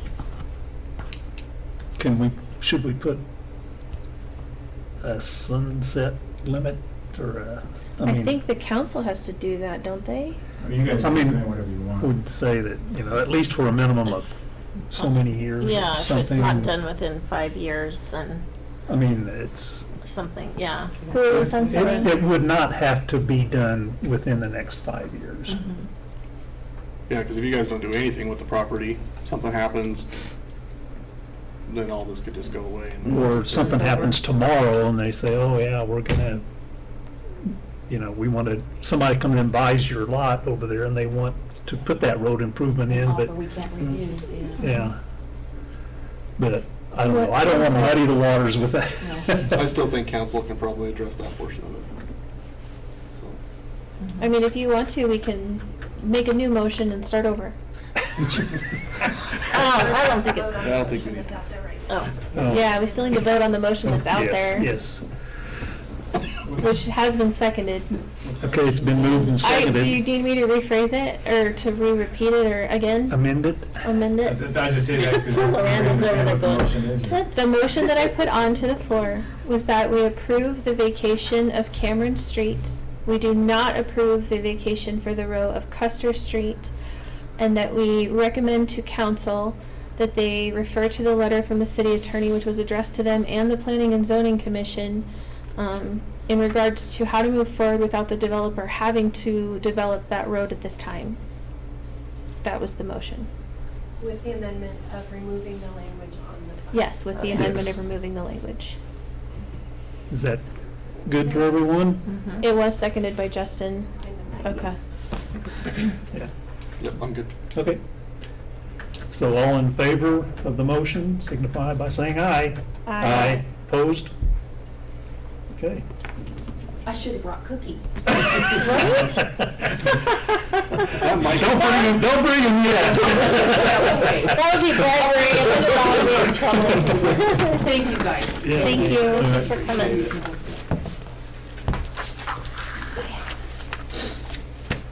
Oh, we still have fences. That was a lot of Yes, yeah, words. we'll move on to item C on our agenda tonight, design standards for fences. Okay, so this one won't take very long in case you're concerned. Thank you, Grace. Thank you. Okay, so fence standards, this is tied, let me get to my notes, sorry, I should have got. Oh, that's a my good notes written. example. So fencing permits, we get a lot of those. As a reference, I put it in the report, but from January of last year up until May 12th, we've had 73 fence permits that come in. This time of year especially, we have a lot that do come in. Due to the nature of fencing types, brush, we're all over the place when it comes to fences. There have been a lot of instances where a lot of discretionary calls have been made by myself and all the predecessors before, because there's a lack of clarity on certain aspects of the code when it comes to fences. So just bringing this discussion to the planning commission to find out if you think it's a good idea for us to revise standards within the city of Brush. This is what our code currently has about fencing and screening. Depends on who you're talking to, it may seem like a lot, it may not, but technically fencing when it comes to residential, if you drew a line here, that's what we have for standards for fencing in residential areas, and that's mainly what I'm talking about here overall. So one of the issues that has come up with is with corner lots, and so this picture is from our land use code, maybe you've seen it before. So it pertains to the clearance area on a corner, so 30 feet back in either direction. Trees gotta grow tall, fences gotta be lower than 42, and shrubs gotta be lower than 36 inches. So as you're approaching an intersection, you can see if someone's coming, of course, it's a safety aspect. Is this consistent around town? Absolutely not, but just, this is what it's supposed to be like. So where we're having some concerns and issues, I'm gonna just go through a bunch of pictures. Here, I'll use this one back here as an example, so You guys, I'll just use this. So my voice is still projecting toward this in case it needs to get recorded. All right, so alleyway here, alleyway here. So actually, as a disclaimer, I reached out to Brandon Flecksteiner and I asked him, has there ever been any accidents where basically, has this been a problem? He said no, in the sense of it being a safety problem. Could it be? Yes. I'm not trying to make something out of nothing. This is more driven for the fact for us to try to be consistent in what we tell people when they want to do fencing. Is that clear? Mm-hmm. So we could say keep doing discretionary calls, or yeah, go and make some tweaks and adjustments. I think that the on and off ramp at 76 and Colorado Boulevard is a bigger danger than these fences. I agree. I can't see. Yeah, I can't either. Until you're in the middle of the Pretty intersection. much. I get it. Every week on the way to church, I gotta understand. So coming up here this way, so if you're looking left, you have clearance here because they got the shorter fence. This way, not so much. Here you come out, you can't see either direction. This is unique because this is technically kind of, it's weird, but this is kind of technically what it's supposed to be like. Not just for the alley, but for corner lots. They got these garages around town. So it's kind of weird because their front yard is probably over here on this street, and so this is technically their backyard. And with a backyard, if you want a privacy fence, you usually want a privacy fence. But this one is stepped down over time, so that way they have proper visibility as they're backing up, so they can see what cars are coming this way. This instance here, someone coming, they don't have that option. There's no garage there, but just as a comparable. But that's kind of weird at the same time. So like, yeah, I don't want people to see me hanging out in my backyard, but I live on this lot, so they can see me hanging out in my backyard. So I feel like this code was meant more for street intersections. This would be absolutely impossible to implement in brush on alleyways because every single alley in town has a fence right to the sidewalk. Mm-hmm. In my case, my garage is right at the sidewalk. So I guess I just don't see this as being I feel like the code was more designed to like a four-corner intersection that, you know, might be a through street. Because people really shouldn't just be doing 30 miles an hour through alleys, from alley to alley to alley. So, I don't know, just especially in my ward, I don't even know how you would do this. This would be so hard to implement. I agree, it would be, but again, we're seeing different stuff around town that people have been saying over time in my position on what is and is not required. It may not be a big deal, but we're always like, what do we tell them? Like, I don't know, what's been done? We're like, well, all kinds of stuff has been done around town, so there's no standard. And there could also be a distinction between alleyway and when you have a garage itself too. I think another thing that really needs to be considered here, and something that we saw in 2018 when so many fences went down because of the tornadoes that came through, was that people had to get permits and could not restructure their fences the way that they were. And so, I mean, how do you deal with that issue then when you have people who just want to put the fence back the way it was, but now because of new permits and new codes, they're not allowed to, but it's been fine for the last 30 years. So I think you kind of run, it's a rough road. It is. There's building code side, there's things that address that. Fence permits, go to a big city, they don't require fence permits. Usually only smaller communities do. Probably just a revenue stream, I would guess. We shouldn't require it, in my opinion. Definitely not after a tornado, that's just kind of mean. And so a couple more examples of different things. So these guys backing out here, there's my car. Again, has there been accidents? No, but is there consistency? No. This one, they had to drop it down. Whoever made them do it at what point, drop it down lower right there in that last point so they could see cars. Here, they're coming out and they Oh, can't hey, see that's my anything. neighbor. And that's another thing, so like, so that 30 feet, does that take into consideration the parts of town that have a boulevard that go? No, it's just across the board. I guess I'm just trying to see how this Yeah, not so just be a giant pain in the ass for everybody that ever wanted to build a fence. well, it's a pain for us too My because we're word. we're supposed to do what the code says and we're like, what does it really say? But This is- does the code standardize between streets and alleyways, or just anything that could be considered a roadway? It does not make that distinction.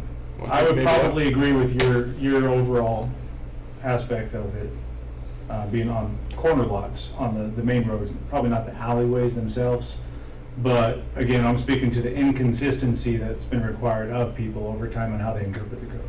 So So maybe if it'd be you're just clear. easier to clarify the code in the situation of it being an actual street and an alleyway. That, and I think also where there's garage access on the side. So this is a funny example. So here's two houses, this is Circle Drive. So here's their garage. It's blocked 6 feet all the way up to the sidewalk. This fence just went in, and this is kind of what spurred this for the straw that broke the camel's back as far as, all right, let's take this to planning commission. Is that for these guys coming out, this is their backyard. And so according to how we read it and so forth, there should be some aspect of clearance as they come out, because there's a corner right here, and so the 30 feet coming across, et cetera. And so we said, well, you can either just come across at an angle and then go back up, or kind of cut in. And so this is what they ended up doing, is going in. Whereas most properties around town, it comes all the way up here and then goes all the way up there. And so they're wondering why their neighbors don't have to do the same. We're wondering why their neighbors Oh. were able to do that, but again, how the code was read. So from our standpoint, all the time we get from people, hey, you need to do this, and they look across the street and say, well, how come they didn't have to do that? And so our standard answer is, well, we just generalize it, probably before our new land use code was adopted. These are the new standards that we got to implement now. So we're trying to find areas that are not consistent in how they're written or lack clarity, so that we can provide consistency.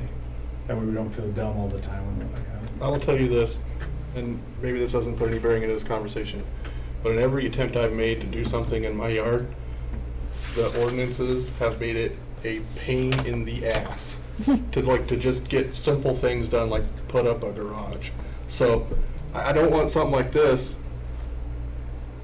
And maybe I'm just biased because my property is situated almost identical to that, except for the fact that I have a boulevard. So like, I'm not right on the street. I've got 8 feet of grass between Right. my sidewalk and my street, but I don't see this being a huge safety concern. Now, I guess I'm a little confused here. Do the people that own the garage also own the new fence? here? Yes. Or did their neighbor just make the fence jut out where they can't see? No, this is their yard. Okay. All the way down to the end All of the way that to the pole Correct. there. And again, it's not, So they were able safety's to- implied with it overall is the reason why that whole thing is in place. But again, our request is more for consistency. I would agree to the consistency on four-way corners of the 30 feet of clearance. I would agree that that should be a standard, just so that we can see. I do like the tapered fence at the alleyway, but like, let's assume for this picture as an example, where that telephone pole is, where their garage is, that's an alleyway. So now what is this person supposed to do? Are they supposed to go down 3 feet and hey, look, it's a window into my backyard? Exactly, yeah, that's what's weird about it. So like, what do you propose? See, this is where I don't know. It's weird, because if you read it the way it's kind of intended, it makes for weird situations like that on the right, where you got to take out an aspect of your backyard just to accommodate some vision clearance. And that's no safer than if they just backed out. Like, they still can't see. But now they got a nice place for their If truck. they're pulling out forward, they can see, Easy for but Frank that to pick doesn't up. make any more. Everybody wonders why I back into my driveway. Tucked right there. So. I don't think we have a good answer for you, Tyler. Really? So if you would have, Maybe we should do away been with the able code. to do your own discretion without having a code, what would you have recommended they do right there? Isn't that what isn't that what the city recommends? Without a code, she's saying, if you didn't have a code that you were trying to follow, what would you have I recommended? mean, common sense, this is your backyard, and so, again, we're kind of bound based on how we think on what we see, because in theory, you can come up with all kinds of stuff if you, didn't exist before. You're like, what do you think about the situation? But, I mean, to be consistent with what usually is done, it would be, okay, yeah, no, don't worry about it. Is 6 feet there. set back far enough off of the, and 18 inches off of the sidewalk? It's 18 inches, it's just. Is an it- angle So that's if there's another driveway down at the other end of that fence, why didn't he have to taper it down. taper it down for that driveway? I have no idea. It's an old fence. It's been there a long time. Oh, okay, I thought you said he had to, that That's was what on she's the- asking about, the new wood new fence. Oh, here, there's no driveway there. There's Oh, a- okay. Yeah, the pole, there's actually an easement which goes through So there. just the a alleyway or utility easement, and they didn't want to actually build into the easement. Because we tell people with fences, you know, you can put up a fence in the easement, but if they ever gotta get access to their stuff, your fence is coming down. Okay. And so that's your call or not. So they didn't want to do that. That reminds me of a question I need to ask you later. I don't know what to tell you. Yeah, so this is, just different examples again, lower one there. These corner ones are weird, so as long as you have the 30 feet here of clearance, your fence can come up no further than the front of your structure, primary structure. At that point, if you go any further, it's gotta be 4 feet. It's supposed to be over. And that makes sense. Yeah. That makes sense, yep. Yeah, that makes Definitely. complete sense to me in the safety aspect there, but. Where you just say, no fences on corner lots. And some of them are like that, but yeah, it's not ideal. 3 of us have corner lots, so I disagree. So Juan had found this, I'm not sure which community it's from, but this is within their guidelines of fencing for corner lots and how they do clearance and X, Y, and Z and different things. I did look Ah. at these and I kind of reviewed them, but oh man, do I not agree with it based on the way my house is laid out on my property. Like it really would be so detrimental. I'd lose 6 feet all the way down from the front all the way to the back of my property. Like that would be huge. So I just feel like too, because maybe there was a lack of consistency when structures were built, when homes were built. So you can't, one blanket statement doesn't fit everything because they're all different the way that they were put on the property. Maybe there's an easy way to do it, Tyler, because no one really has a problem with that on the main street, looking across that 30 feet. If it's a main street, that's really not There's much of probably an a few issue, out there, right? but. Yeah, 'cause so that one seems to make sense for safety, people are driving faster. That's where the sidewalks are at, intersecting, so it seems like that's probably not too much of a challenge. It seems like it's more the 18 inches off the sidewalk's not that big of a deal, right? Right. I don't think anyone has problems with saying no barbed wire fences and things like that. The alleyway is where it seems to be more of the issue, the height and the turn radius going into the alleyway. Alley, and then there's not a lot of these, but where the side garage is at. Yeah, so maybe we could do something, Tyler, where we can put in some language and talk to Dan Krob that, here are the standards. However, unless the director of the community development department determines that there's not a safety issue or something like that, where there's a reasonable amount of line of sight, some other language that you are able to, or Juan's able to say, Use your we discretion. can still do this, we're gonna give you a pass on that one. This picture is a great example. So that blue house is Glacier. I know exactly where we're looking at right here. And so that blue house is Glacier. It's been there for a long time. Most of the houses on Glacier have been. That white house is brand new. It hasn't been there but a couple years. And so they chose to put the garage there because it's part of a newer development. It's not the same development that the blue house on Glacier is. So this right here, it looks like they created their own problem as far as coming out of their driveway and their But they garage. make And their It's problem, the line short. of sight is what you're talking about? Yeah. So they- line of It's sight. unique, because this is a 6 foot and this is a 4 foot. And this is technically could be a 6 foot all the way up until here, but they chose probably to be consistent around the front. And then they chose to do 6 foot on the other side of it to go up against the blue house's fence. Yeah, so this is their backyard, basically. The blue house backyard. No, this is their backyard. is right. Oh, okay. And their backyard butts up against it, the blue house. So I mean, this one seems okay if that's 4 feet. I can't see that from here, to be honest. Sure. I'm so sorry. I do not have my glasses. But that seems like an okay thing because that's their front yard, right? Correct. But not all of them are laid out that way, are they? That's the trouble. I agree with what you said. Yeah, there's gotta be some wiggle room in there somewhere. Yeah, you gotta be able to use your discretion.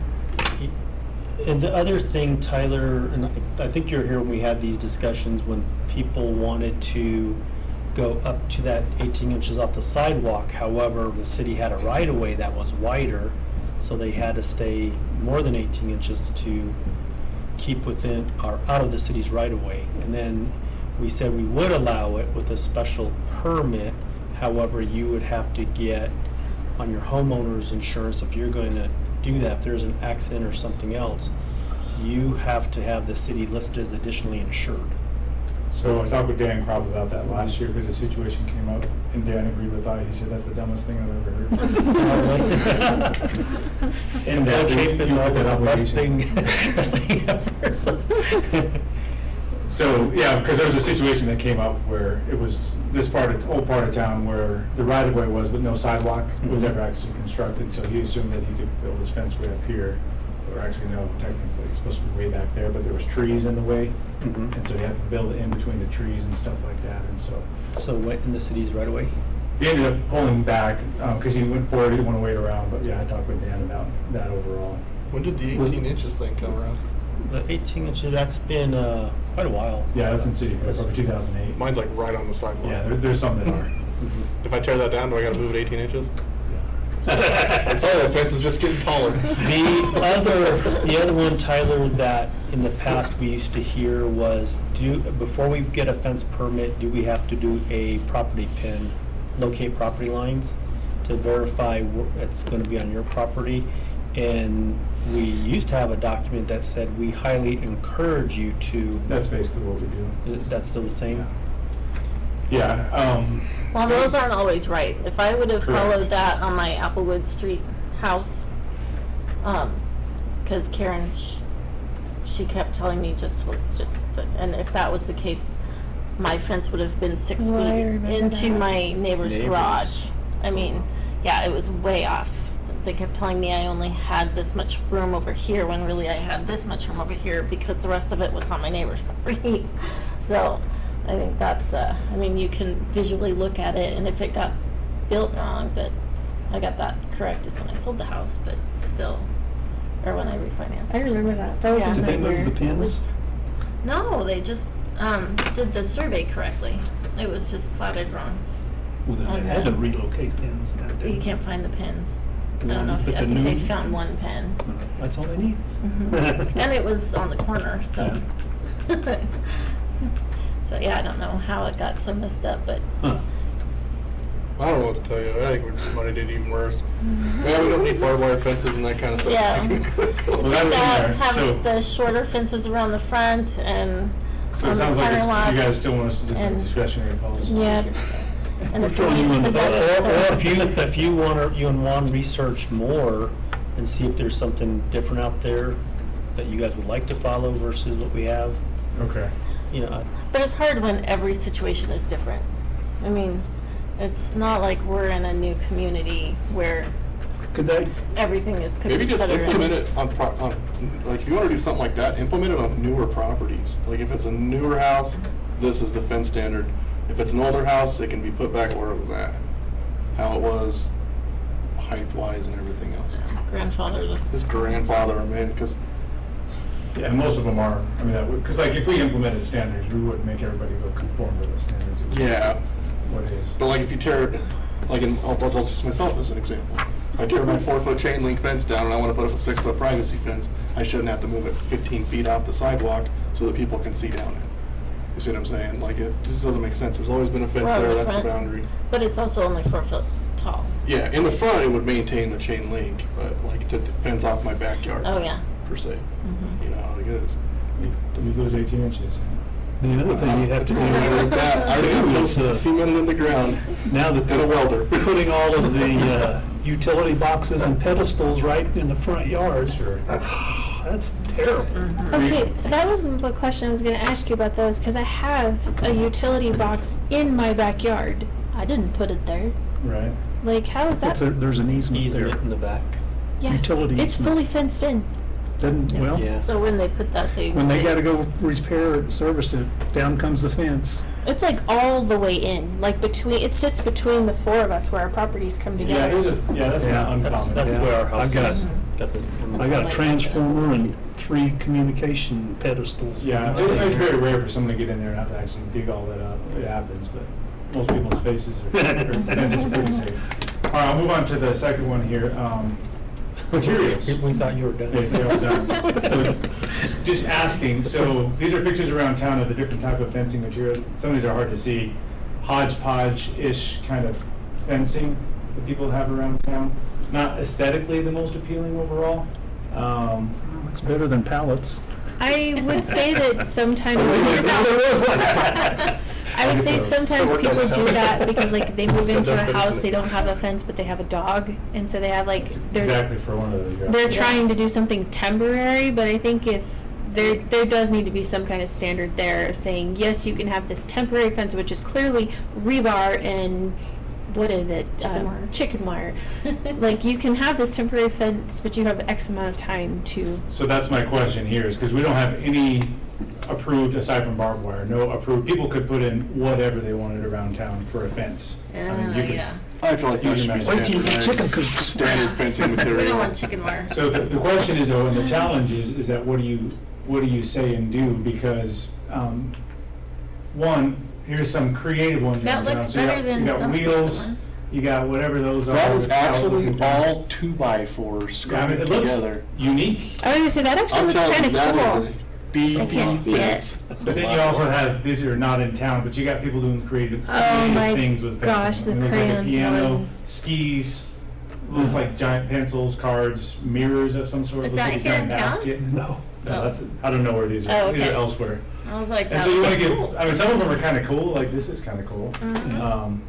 They always look cool when they're brand new. They give it 10 years. You and gotta repaint all those Those pencils. skis look pretty rough there. But I guess Yeah. giving room for people to do something unique as well, because we're not in Aspen, Colorado, where like everything is, because people can't afford to do that. And some of Yeah. those other fences are there for that reason, because they can't afford a nice fence, so they just put up what they can to keep their dog in or keep people from not seeing them because they want their privacy. And so finding that balance of materials that you can use. What's your recommendation? Oh, that's hard. Well, if I'm asking actually, if you want us to try to develop some standards and then ultimately bring those back in a couple months and get your thoughts on that. Yes, please. Yeah, there should be some standardization for that. Okay, that's all I got. Questions? I'm okay with the creative stuff though. If it's not in Good Housekeeping magazine. We're not They didn't having find it. it on Pinterest. Yeah. All right, Okay. I'm done. All right, thanks, Tyler. Anything else for the good of the commission? If not, I would entertain a motion to adjourn. Move we adjourn. Second. Moving and seconded, all in favor say aye. Aye. Opposed? Okay, thanks, everyone. Thanks for your time. Oh, Good job, Tom. Choose your mind. That's yours. good job, Tyler. That was a lot.